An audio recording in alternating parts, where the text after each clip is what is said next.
En quoi le cloud est-il une opportunité pour le service public? Comment peut-il l'aider à se réinventer, se moderniser? Ce qui est sûr, c'est que les freins sont en train d'être levés. On en parle avec nos deux invités. Éric Jean-Richard, bonjour. Bonjour. Vous êtes directeur secteur public chez AWS. Et Mathieu Gendron, bonjour.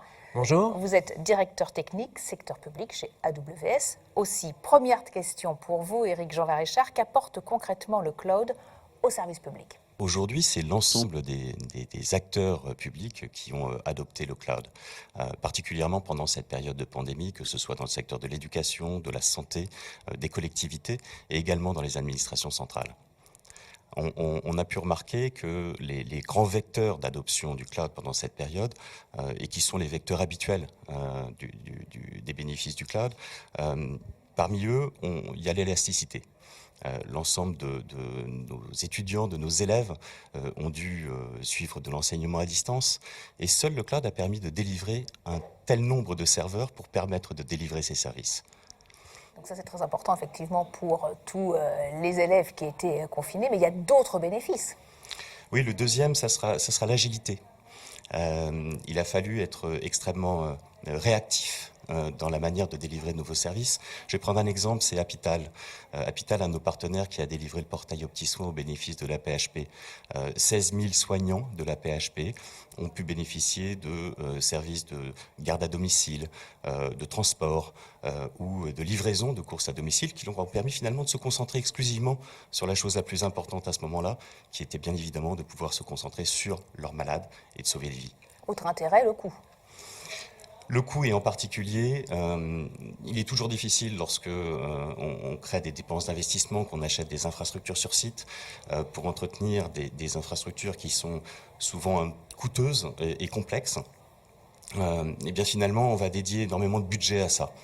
Le dernier rapport de la Cour des comptes en 2016 expliquait que 70% des dépenses étaient aujourd'hui consacrées au maintien en condition opérationnelle de l'existant. Ça veut dire qu'il n'y a que 30% pour faire de l'innovation. Or, le cloud permet de ne payer que ce que l'on utilise. Et puis le dernier bénéfice, c'est la sécurité. Oui, la sécurité, on remarque que la plupart de nos clients utilisent le cloud pour la sécurité. Alors il y a à la fois la sécurité du cloud, et aujourd'hui il ne fait plus de doute que le cloud met à disposition des services et des infrastructures qui sont bien plus sécurisées que celles qui sont sur site pour la plupart, et bien souvent vieillissantes. L'autre point, c'est la sécurité dans le cloud, la manière dont nos clients l'utilisent. Et en temps réel, ils peuvent avoir des informations qui leur sont remontées pour mieux comprendre les mécanismes de sécurité qui sont utilisés et pouvoir poser des alertes lorsque c'est nécessaire. Alors si on peut avoir tous ces bénéfices, tous ces avantages avec le cloud, Mathieu Gendron, c'est parce que la technologie, en fait, ne cesse d'évoluer. Alors en effet, effectivement, depuis 2006, l'année de fondation d'AWS, on a maintenant à disposition, on a innové et on innove très rapidement. On met à disposition plus de 200 services à nos clients. Des services qui finalement sont utilisables à la demande, sans autre forme de procès que simplement aller cliquer sur la console, aller les démarrer, et on en dispose immédiatement sans attendre. Ce qui en fait est très intéressant pour les clients, pour leur permettre d'innover, très vite, parce qu'ils n'ont pas à se préoccuper finalement de toute la tuyauterie, de toute la mécanique qui est sous-jacente. Ils vont directement utiliser ce dont ils ont besoin. Alors, et c'est bien plus aussi ce cloud qu'une simple technologie, même si cette technologie est fabuleuse, c'est aussi un levier de croissance. Dans le contexte actuel, le cloud peut être un levier pour accélérer la reprise ? Totalement. On a sorti une étude, un rapport, qui est l'étude d'impact d'AWS en France récemment, avec Public First, pardonnez-moi, et également sous le patronage de Christian Saint-Etienne, l'économiste. Et on remarque 3 points importants. Le premier point, c'est 1,6 milliard d'euros. C'est la valeur ajoutée brute apportée par le cloud AWS en France. C'est l'équivalent de soutenir 22 000 emplois.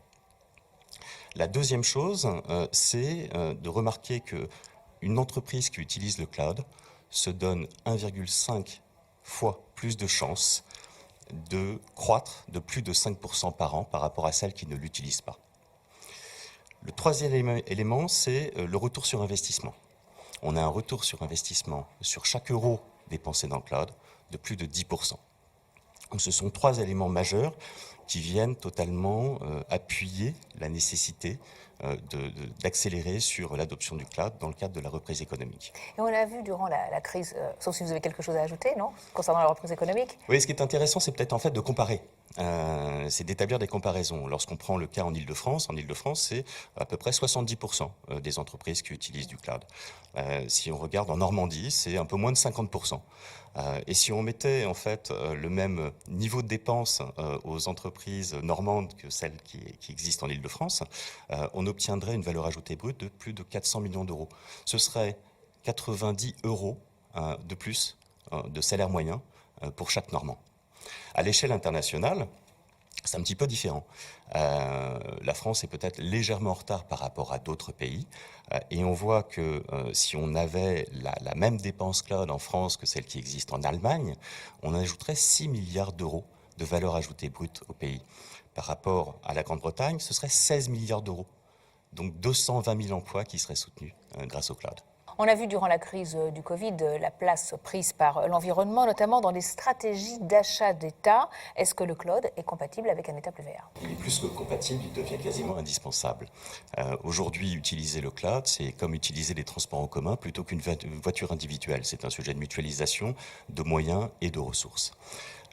Une étude récente démontre qu'on réduit de 88% les émissions de gaz carbone en utilisant des ressources cloud plutôt que des infrastructures sur site, parce qu'on a des infrastructures qui sont de dernière génération et un mix énergétique qui est bien plus efficace. C'est un sujet très important pour AWS, mais c'est également un sujet très important pour Amazon. Amazon a monté il y a maintenant 2 ans, en 2019, le Climate Pledge, dans lequel nous incitons des partenaires, des entreprises à nous rejoindre de manière à atteindre l'accord de Paris, non pas en 2050, mais 10 ans avant, en 2040. En ce qui nous concerne plus particulièrement chez AWS, on souhaite atteindre le net zéro carbone, comme on dit, d'ici 2040. Aujourd'hui, on est sur une tendance qui nous amènera vers ce résultat, vers plutôt 2030, peut-être même avant.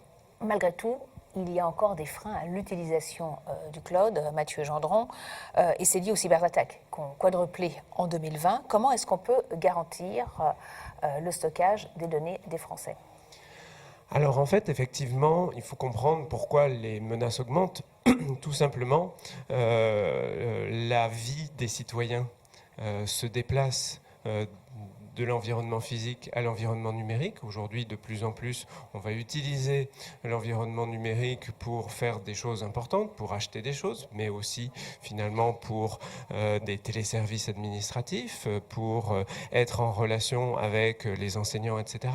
Et donc, du coup, les menaces se déplacent du monde physique au monde numérique. Et le cloud AWS est la bonne solution et une des meilleures solutions pour se protéger contre les cyberattaques. Alors, on le voit dans l'étude d'impact que vous évoquiez justement avec Eric à l'instant, 90% des entreprises nous disent qu'elles ont choisi de travailler avec AWS pour la sécurité et que ça fait partie de leur motivation principale pour choisir le cloud. Et pourquoi?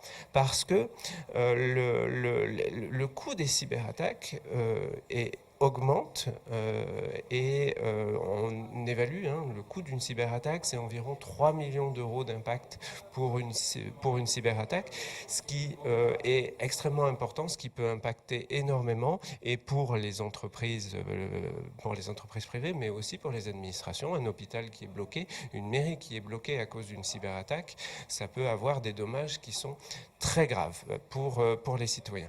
Et du coup, le cloud AWS est là pour protéger contre ces cyberattaques en mettant à disposition tout un tas de services qui vont protéger des infrastructures. On va mettre des sauvegardes, on va avoir finalement des infrastructures redondantes qui vont permettre de répartir les systèmes sur plusieurs data centers.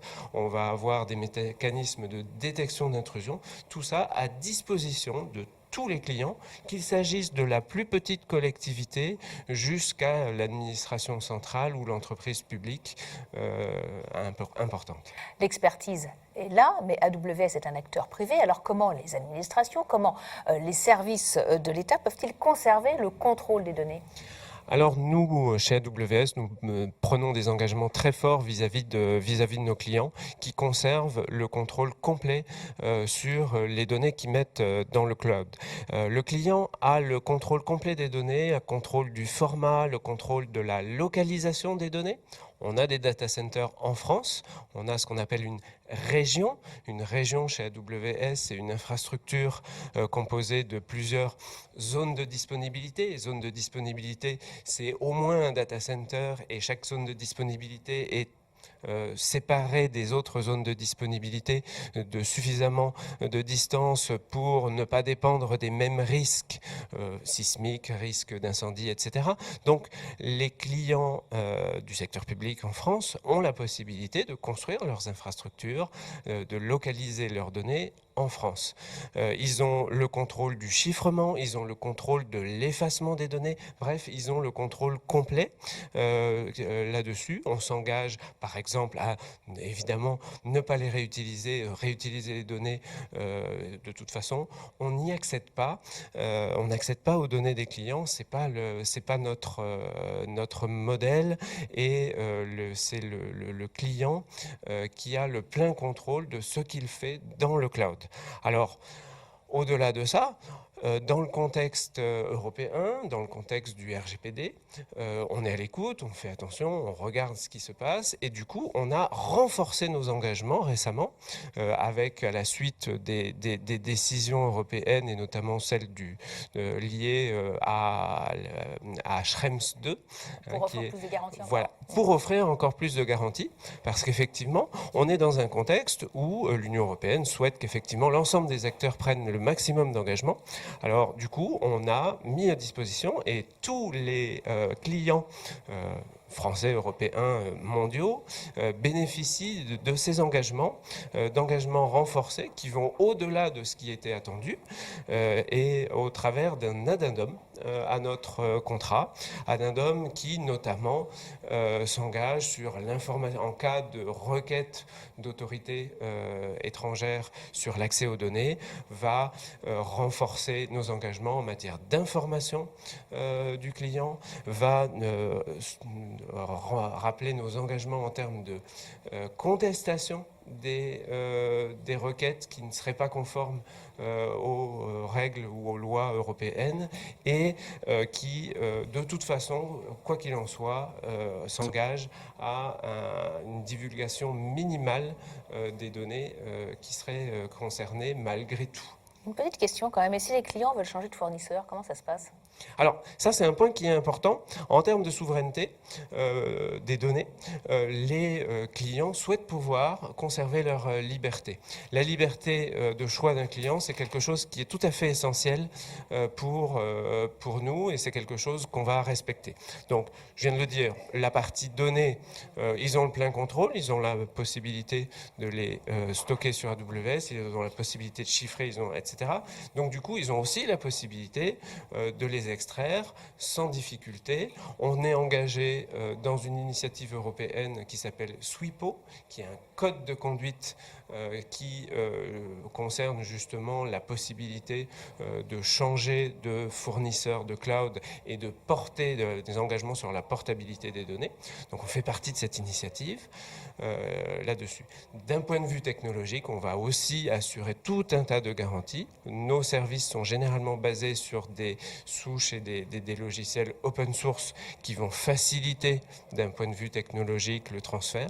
On travaille avec beaucoup de fournisseurs technologiques, des milliers de fournisseurs technologiques et de partenaires technologiques qui développent des outils qui travaillent avec AWS. Je vais te citer, je ne sais pas, par exemple Splunk, qui est un outil qui est très souvent utilisé par les administrations ou par les différents services informatiques pour surveiller, superviser ce qui se passe dans leur IT, et bien cet outil, il fonctionne très bien aussi avec AWS et permet à des gens qui préfèrent utiliser cet outil de le conserver pour faire la supervision sur AWS.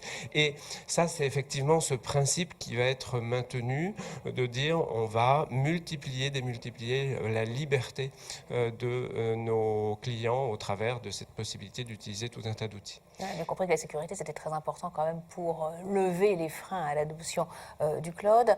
Juste un petit mot de conclusion, un conseil à ceux qui hésiteraient encore à adopter le cloud? On a eu une expérience pendant cette crise sanitaire qui nous a démontré qu'on a réalisé des choses qu'on ne pensait pas pouvoir exister il y a encore 18 mois.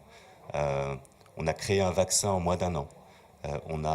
Le télétravail est devenu une norme pour l'ensemble des organisations, qu'elles soient publiques ou privées. L'enseignement à distance est devenu également quelque chose d'habituel. Il y a un énorme message d'espoir finalement derrière ça. On s'est rendu compte que face à la crise, on était capable d'être beaucoup plus agile.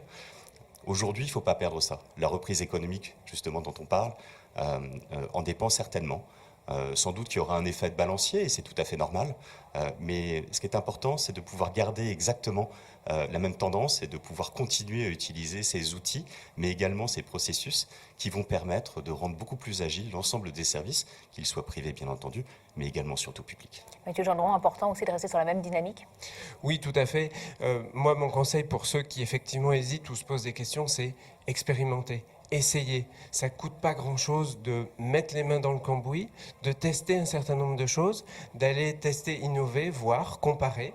Au fond, peut-être que c'est comme ça qu'on va découvrir qu'il y a des choses qui sont un petit peu différentes et qui vont permettre d'adopter le cloud et d'innover plus vite. Merci beaucoup à tous les deux. Merci Mathieu Gendron, merci Éric Jean Varéchard pour cet échange très instructif donc sur la nécessité d'adopter le cloud. On n'hésite plus, on fonce.